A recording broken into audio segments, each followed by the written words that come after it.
Hello everyone and welcome back to another tutorial from Tech for Gamers. In this video, I'm going to show you how you can enable or disable autosave on the PowerWash Simulator 2 game. So let's get started right away. First of all, open up PowerWash Simulator 2 on your device.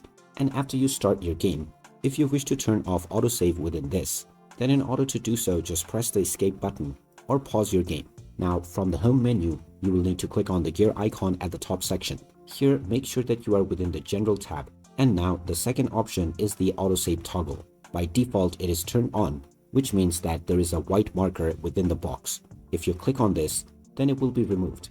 And now the autosave has been turned off. You can now go back to your game. And now since autosave is not turned on anymore, you will need to manually save your game. And if at any point of time you wish to once again re-enable autosave, you can pause the game and once again follow the same steps by going back into the gear icon and then using the autosave toggle from the General tab. So there you have it. That is how easy it is to enable or disable autosave on the PowerWash Simulator 2 game. If you find this video helpful, don't forget to hit that like button and subscribe to our channel for more useful tips and tutorials. Thanks for watching, and I will see you again in the next video.